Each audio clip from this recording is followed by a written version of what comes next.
अस्सलाम वालेकुम। आज हमारा जो टॉपिक है वो 7th क्लास का है और वो टॉपिक है चैप्टर है नेम ऑफ द चैप्टर है एक्सपोनेंट। ठीक है, और ये 4th चैप्टर है और इसमें डिफरेंट लॉज हैं।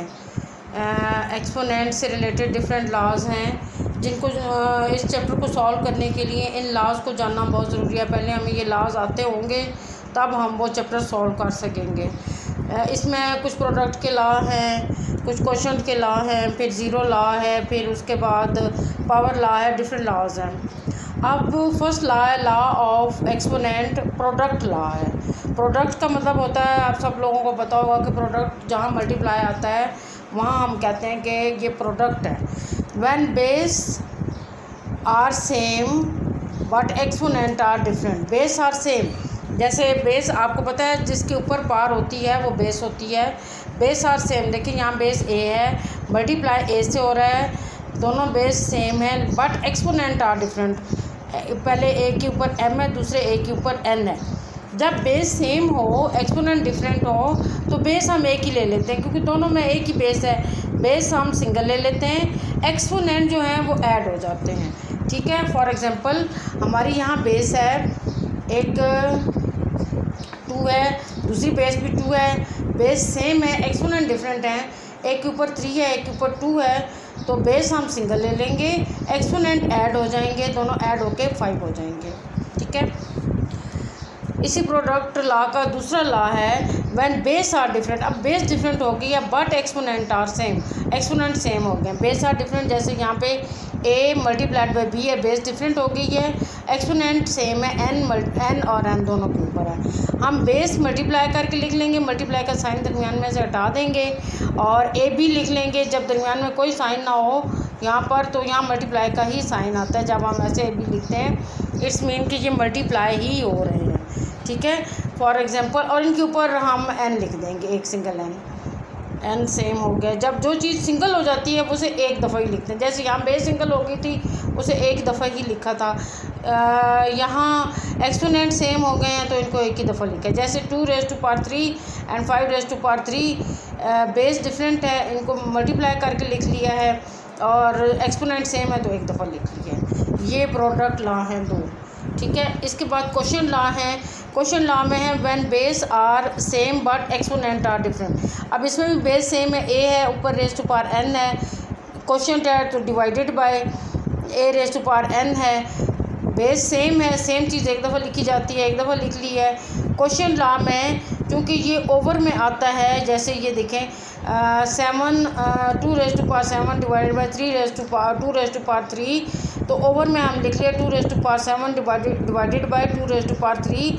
नीचे से जो चीज़ ऊपर जाती है उसका साइन चेंज हो जाता है। अब नीचे ये प्लस थी, ऊपर जाके ये माइनस हो गई है। ऊपर से जो चीज़ नीचे आती है क्वेश्चन में उसका साइन चेंज हो जाता है। जैसे 7 अगर हम नीचे लेके जाते तो उसका साइन भी माइनस हो जाना था। हम हमेशा बड़ी पावर की तरफ लेके जाते हैं ताकि हमारा एक्सपोनेंट माइनस ना हो, नेगेटिव ना हो, तो सो दैट्स वाई हम इसको ऊपर की तरफ लेके जाएंगे, बड़ी पावर की तरफ।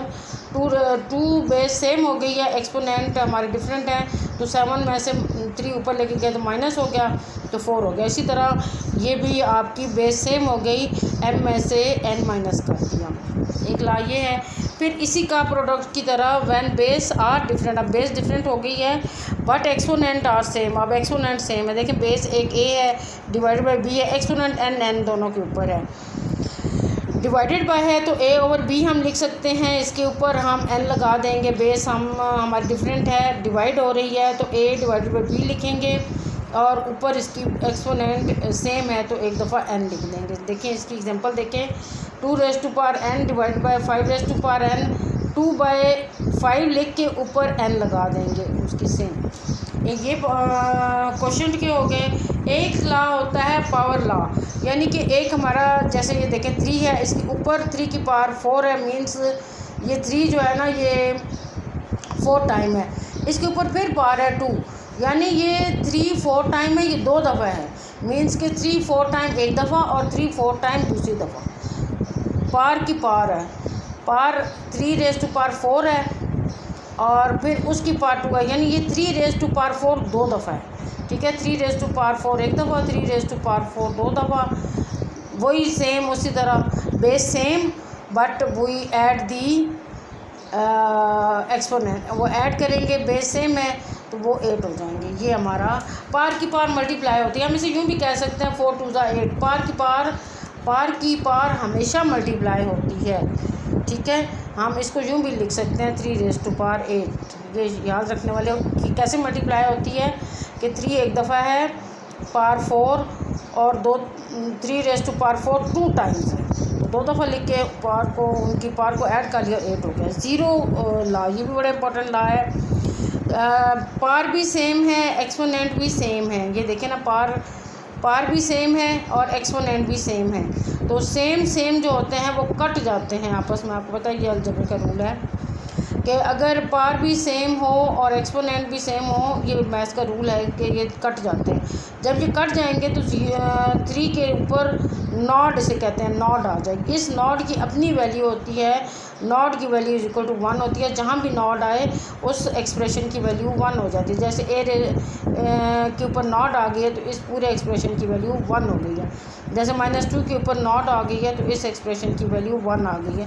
जिसके ऊपर भी नॉट आ जाएगी उस पूरे एक्सप्रेशन की वैल्यू 1 आ जाएगी। अगर आपने ये लॉज अच्छी तरह से कर लिए तो ये चैप्टर कोई मुश्किल नहीं है। इस चैप्टर में यही लॉज सारे चल रहे होते हैं। आपको बस पता होना चाहिए कि बेस सेम हो तो क्या करते हैं, एक्सपोनेंट सेम हो तो क्या करते हैं। क्वेश्चन लॉ में क्या होना है, बेस सेम और एक्सपोनेंट डिफरेंट में, और बेस डिफरेंट एक्सपोनेंट सेम में। क्वेश्चन लॉ में क्या होना है, पावर लॉ वेरी इजी है, पार की पार मल्टीप्लाई हो जाती है।